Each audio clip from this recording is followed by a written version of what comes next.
Welcome to our podcast, Regulation Matters, A Clear Conversation. I'm your host, Lyon Dempsey. For those that do not know me, I'm currently the Chief Compliance Officer with Wrapup Associates Family Dentistry here in North Carolina. I'm on the Clear Board of Directors, and we just finished up a great conference in Minneapolis, and we're glad to have you listening with us today. For those that may not know, the Council on Licensure, Enforcement, and Regulation, or CLEAR, is an association of individuals, agencies, and organizations that comprise the international community of professional and occupational regulation. Our podcast is a chance for you to hear the latest and the greatest in our community. Today, I'm joined by Cynthia Abel, Deputy Registrar and Director, Registration Department with the College of Early Childhood Educators in Ontario. That is a mouthful. Welcome. We're glad to have you. Thanks, Lyon. It's so great to be here today. Well, today, and again, I appreciate you joining me, today's topic is how regulators can use behavioral science. I guess I want to know what you mean by behavioral science, because my first thought is like Clarice Starling in Silence of the Lambs. So what is behavioral science, whether it appears to or approaches program design? I love that analogy. I have to say I've heard it called many things, but I have not heard it compared to Silence of the Lambs, so thank you for that. Sometimes behavioral science is, when I'm using that term, I'm referring to what other people might call behavioral insights or behavioral economics. Sometimes it's called nudging.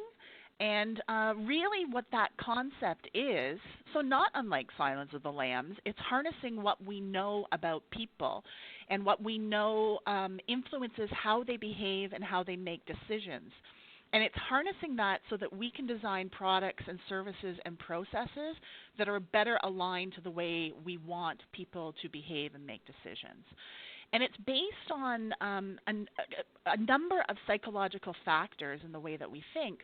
But to distill it down into kind of three simple things that you focus in on when you're thinking about behavioral sciences is that humans have a lot on their plate, and so they do tend to forget things.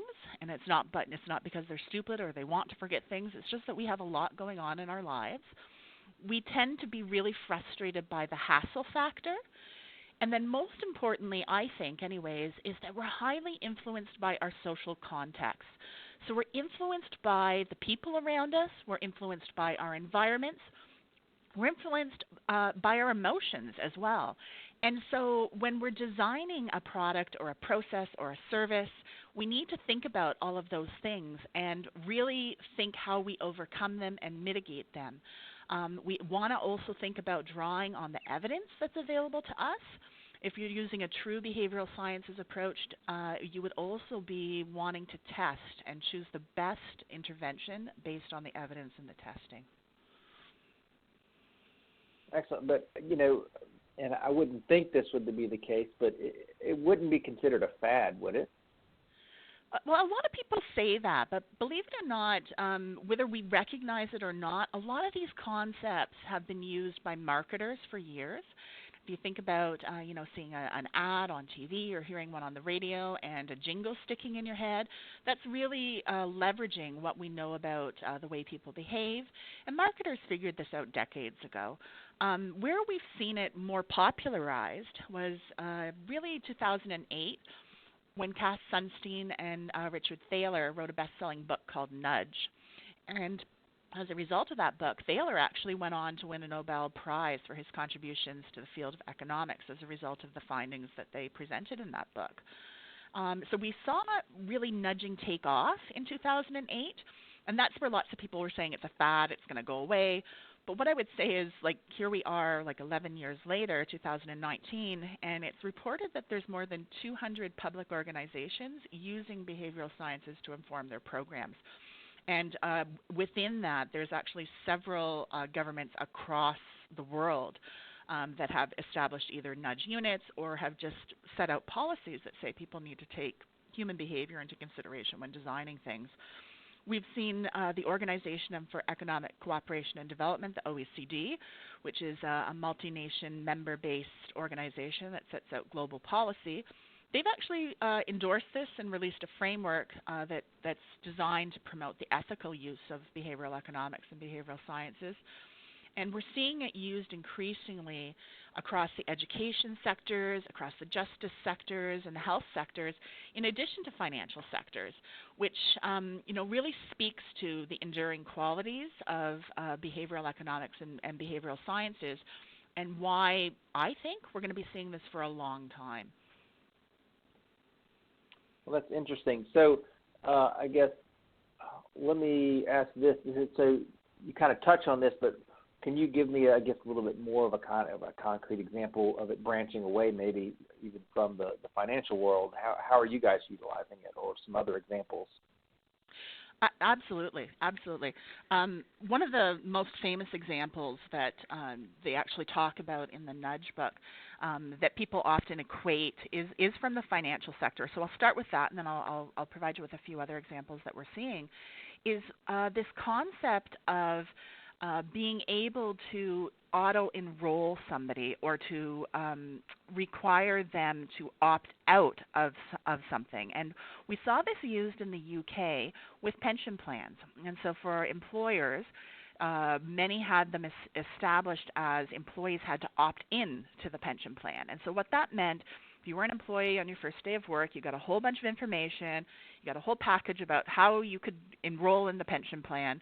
And again, because we've got a lot going on and we forget, we're influenced by the hassle factor, we saw that many people actually chose not to. And that has obviously a lot of impacts for their financial future.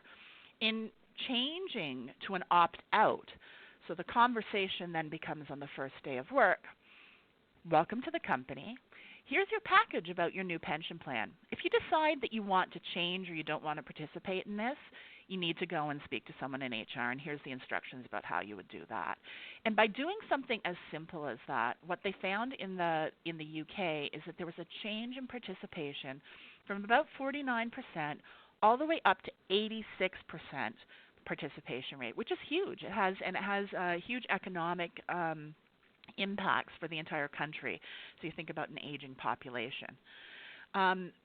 What I've seen in Ontario, the government of Ontario, the province, has a nudge unit as well. And what they did is they started to work on how could they change the messaging to people about renewing their driver's license and the different ways that they could renew their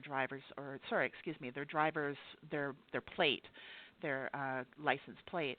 And what they did is they changed their messaging, and they used nudge messaging and added a highlight to make it easier for people to understand the information and to see the information quickly. And what they saw is a dramatic increase in the number of online renewals that were happening, which again is something from a cost savings perspective is really important. But then thinking about some of the other sectors that we're seeing it in, and what we've seen in Australia in the health sector is we've seen them using behavioral sciences to increase the number of women who are getting breast cancer screening. And how they're doing that is when they're sending out their message about the screen coming up, they're also asking them to make a plan. And so they're including something as simple as a sticky note with information on it, places for them to fill in the day that they're going to make the appointment, the time that they're going to need to make the appointment, so they can take that sticky note and put it someplace where they can see it.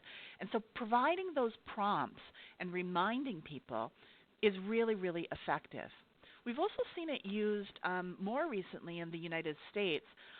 This particular study is really exciting me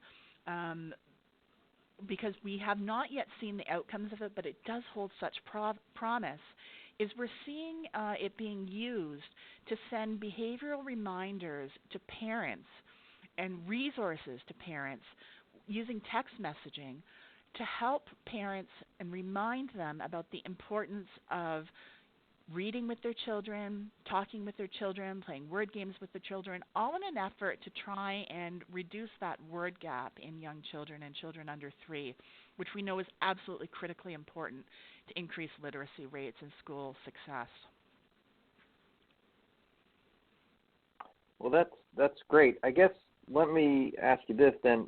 So what opportunities are there to use this concept in licensing? So I can understand it certainly from the educational aspect that you just kind of described. That makes logical sense to me. But how can we do this short of sending Post-it notes for licensees to remember to renew their license, but, in particular also for a compliance environment, which I'm very well involved with. Absolutely. Unfortunately, there has been less research and publication in this area. So what we need to really do is look to those examples of other jurisdictions and other sectors that have been using it and see how it can apply to a licensing and compliance environment. But there are direct ways that we can start to use this today. And we can start to think about how we use it inside the organization. So how do we communicate inside and with our colleagues, and how do we set up internal processes? But also, how do we do this outside the organization with our members or our licensees or our registrants, or whatever the term is that we're calling that. And there's a real attractiveness to this approach because, as you know, Line, we all have limited budgets working in or types of organizations that we do. And so for us, we all have a shared desire to want to maximize our efforts and make sure that what we're doing is as effective as possible. When I look at this, I see two key areas that we can really start to focus in on. Again, whether that's inside our organization or whether it's external. The top one for me is about written correspondence. And so think about how we're presenting the information to people, whether it's a reminder or whether it's something around compliance or communicating to them an important change in something. How are we presenting it to them? What do we know about the way people read information? Well, two really important things about the way we read information. One, we tend to only read things that are on the left-hand side of the page. We tend to do an F scan. So if you look at a piece of paper and you kind of draw a big mental F on there, that's kind of the pattern, the eye pattern that people will read when they're reading. So think about where your most important information is. Is it near the top of the letter? And going down the letter, is it following down the left-hand side? The other thing that we know people do is they tend to read postscripts. So again, if you're composing a letter, they read in an F scan and then they jump down to the postscript and they tend to read that in full. So can you use that? Think about the font size that you're using. Think about using salience to highlight things, or changing the font, or using a different color to highlight the most important information. It's a pretty simple, almost no-cost thing that we can all do immediately to really increase how people are paying attention to what we're reading. You also want to think about opportunities for customizing your letters. We all tend to be, quite frankly, we all tend to be a little bit self-absorbed. We like things when it's important and relevant to us. Can you use relatable language? Can you use things that are specific to their context, their local context? And avoid jargon. Use language that's going to be language that's accessible to the reader. You also want to think about providing any of those clear steps that focus on action, and ideally only one. If you have multiple complex steps in your letter, you need to think about your process, which I'll talk about a bit more in a minute, or you need to think about conveying that information a little bit different. You want to think about deadlines and including that, making sure that's really clear as possible. And then, again, if you're looking to the Australian example, are there ways that you can help them to plan their next steps of action? Are there prompts that you can remind them of? Are there things that you can make it really easy? You also want to think about the language that you're using in terms of speaking in benefits or consequences of either taking action or not taking action, whichever is appropriate to your context.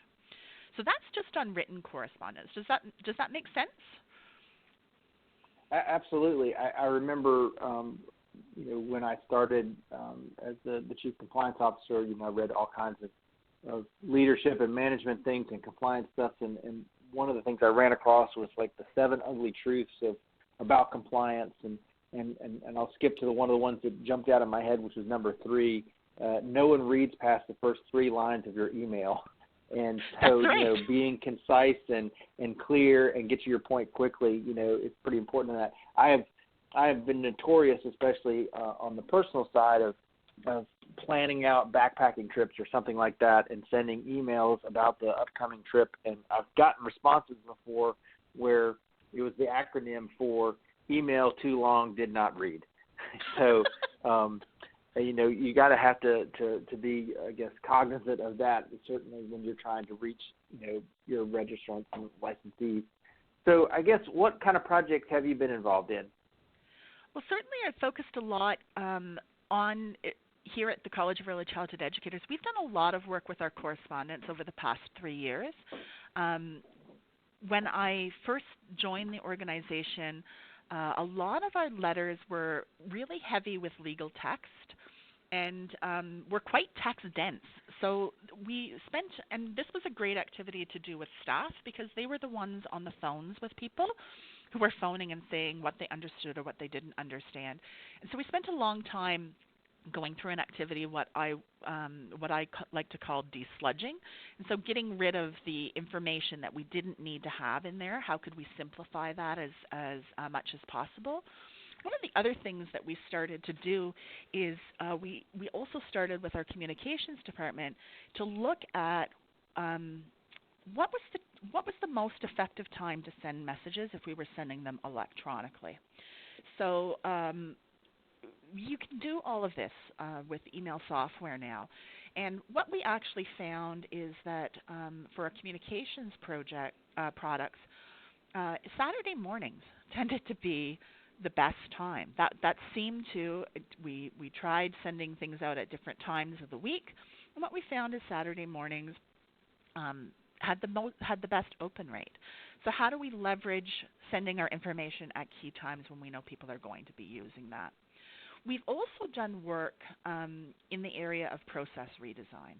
And in terms of actually looking at what our registration and renewal processes look like, and how do we leverage some of the information that we know from behavioral sciences around making a really simple process.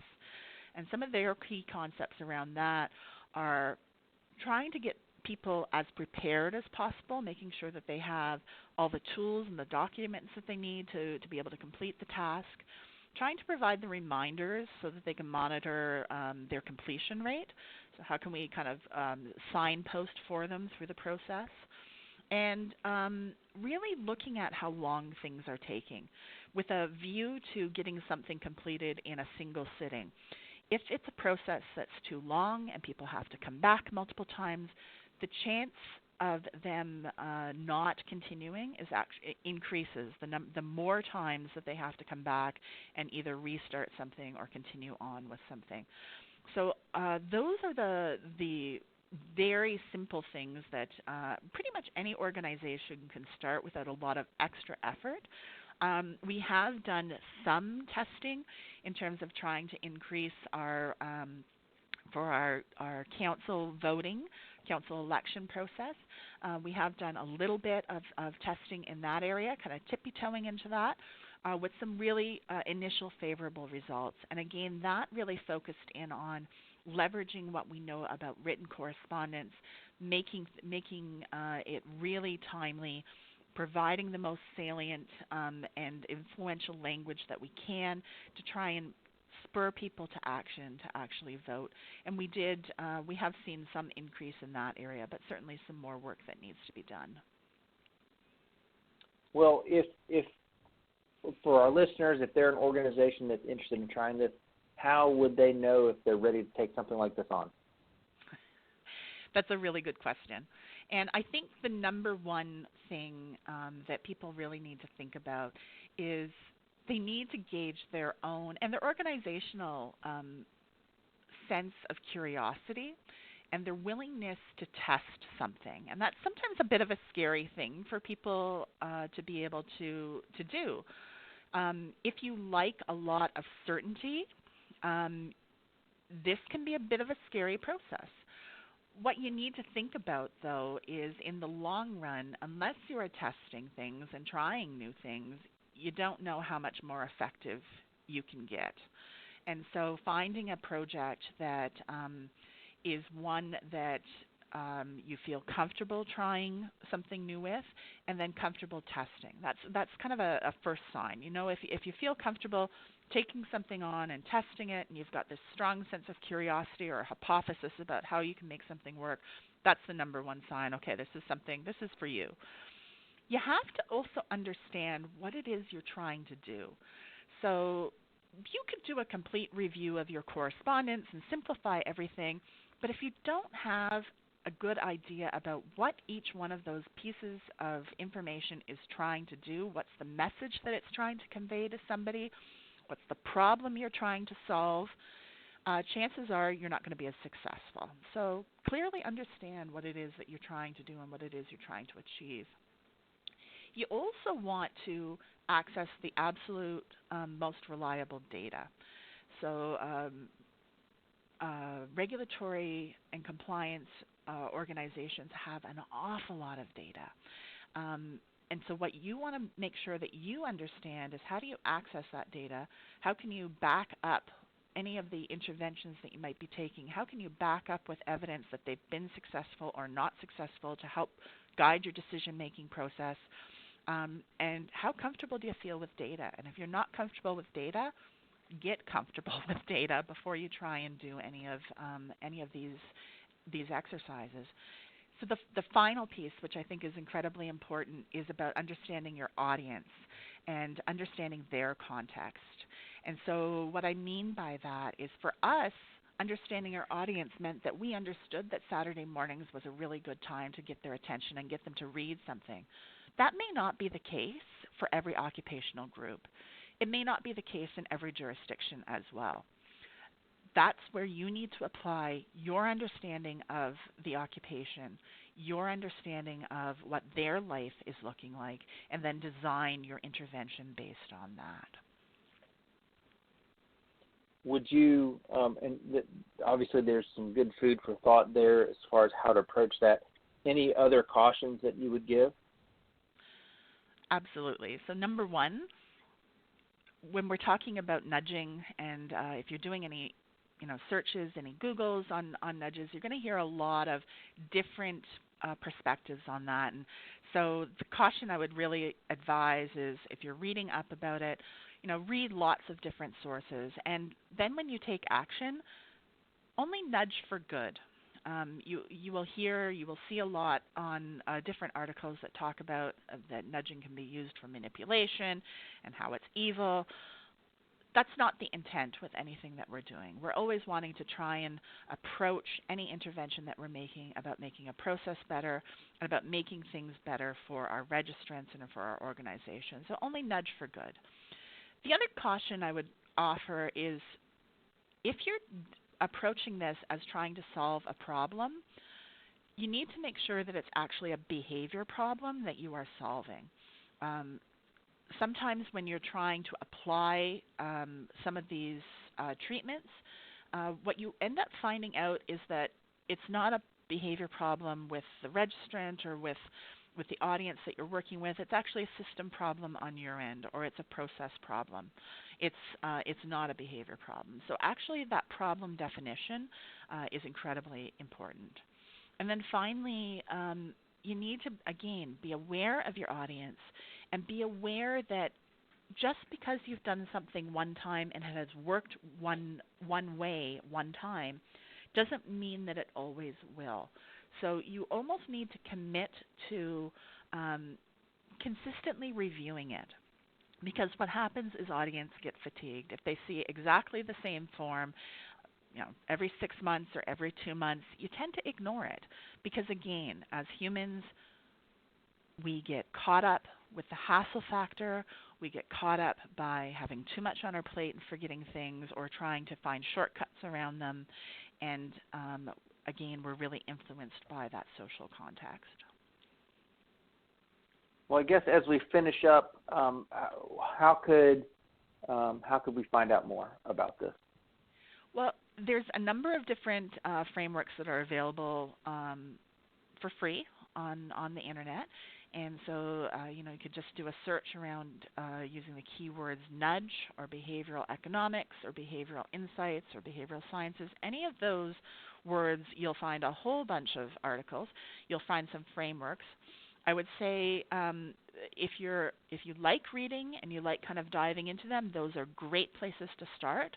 There is a website that I particularly enjoy, and why I enjoy it is it takes the information from those frameworks and really presents it. They use the elements of behavioral sciences to actually present it in a really clear way with clear applications and studies that you can read afterwards.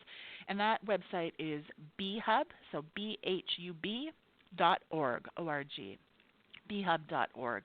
And that's put together by the folks at the Behavioral Evidence Hub. Well, great. Well, thank you. This has been an awesome discussion, and I really do want to thank you for your time and being a part of this CLEAR podcast. It's always wonderful to have the opportunity. Oh, yeah, absolutely. And so I do want to thank you for speaking with us today. I also want to thank our listeners. I know you guys have been around for a while listening and keeping up with us, and we appreciate that. We'll be back with another episode of Regulation Matters, a CLEAR conversation very soon. For those that are new to us, you can subscribe to our podcast on Podbean, iTunes, Apple Podcasts, Google Play, Stitcher, Spotify, or TuneIn. It's available in a lot of different avenues for you. If you've enjoyed this podcast episode, please leave a rating or comment in the app. That does help us improve our ranking as well as make it easier for new listeners to find us. Feel free to visit our website at www.clearhq.org for additional resources and a calendar of upcoming training programs and events. So finally, I'd like to also thank our CLEAR staff, specifically Stephanie Thompson. She is our content coordinator and editor for this program. I'm Lyon Dempsey, and I hope to be speaking to you again very soon.